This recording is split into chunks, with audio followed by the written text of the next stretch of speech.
Welcome to BFH Highlights, where we bring you the most impactful moments from the Business is Fucking Hard podcast. I'm your host, Trevor Coote, and on today's episode, we're going to recap our conversation with Declan Edwards, founder of BU Happiness College. Declan shares profound lessons from his journey, how he redefined success and built a business focused on making a difference. We'll cover insights on resilience, purpose, and building a culture that prioritizes happiness over profit. Hi there, I'm Trevor Coote. And this is Business is Fucking Hard, the podcast where business owners pull back the curtain and talk about the realities of owning a business. We'll hear their stories, learn some lessons, and have some fun along the way. Thanks for joining us. Declan's journey took a pivotal turn when he realized that true success wasn't just about financial gains. During a trip abroad, he had a wake-up call that led him to transition from fitness into a venture more aligned with his values. Let's hear from Declan on what it took to leave behind a business he built and the lessons he learned in moving towards something more meaningful. Had a good client list, I had a good reputation, I was making pretty decent money for my age and experience level. And my wife and I took a bit of a break to go to the US. We traveled through the US for a bit over 2 months. And I realized as we were approaching the end of the 2 months that I was dreading going home to the business that I'd spent 4 years building. I was afraid to step back into that business. And that really hit hard. And I remember doing a lot of soul searching and going, what's behind that? And the core reason was I just didn't believe in what I was doing anymore. I didn't believe I was making the impact that I wanted to make in people's lives. The reality is for a lot of people, when it comes to their health and well-being, it's not a lack of knowledge. A lot of people generally know what to eat and how to move their body. The problem's in behavior. And I hadn't learned enough about behavior change or psychology to do that confidently or well.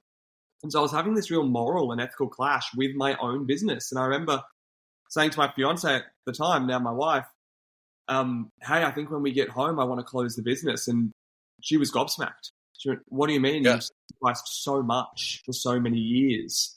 How could you possibly think? And it was a real moment of I could have fallen into that sunken cost fallacy of, well, I've come this far, I need to keep going.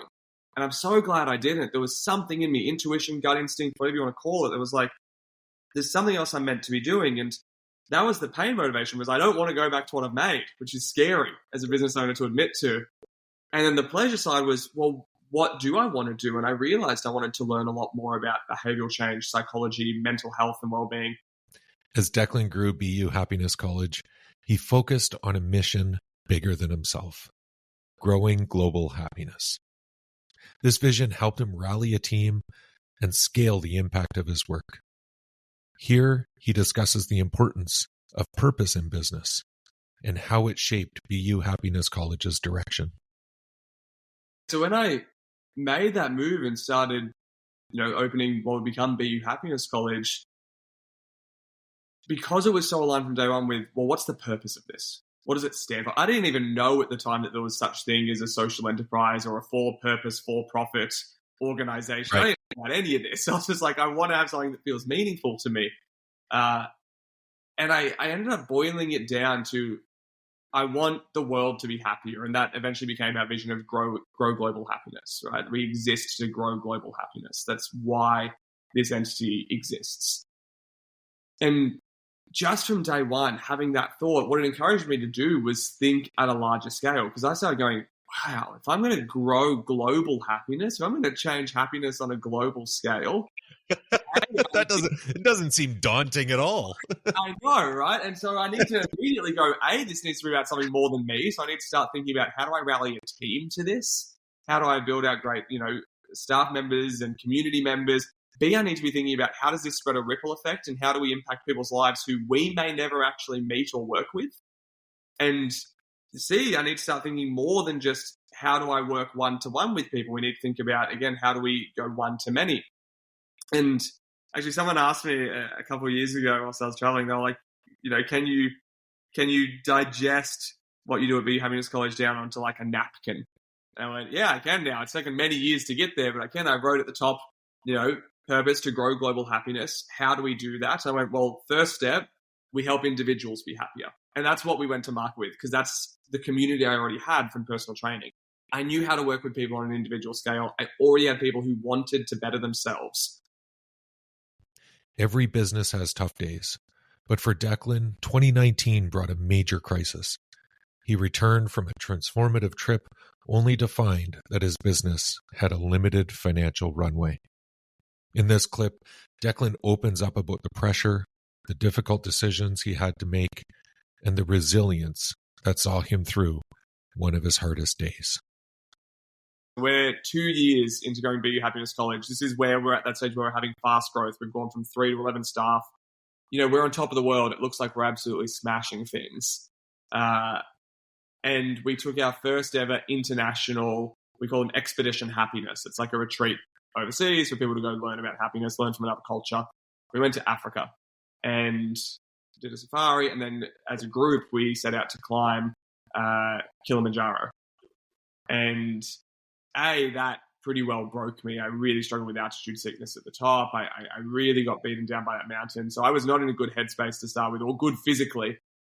I got home from that trip. We flew home the day after we got off Mount Kilimanjaro and got home and made the mistake of going, I'm just going to check with where the business is at after I've been away for a month in Africa.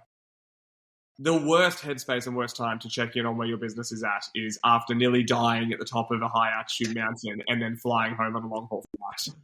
If you ever find yourself in that situation, please don't open your laptop and look at business finances. Because I realized... Not the time. Yeah, I opened the business finances and went, whoa, we're hemorrhaging money.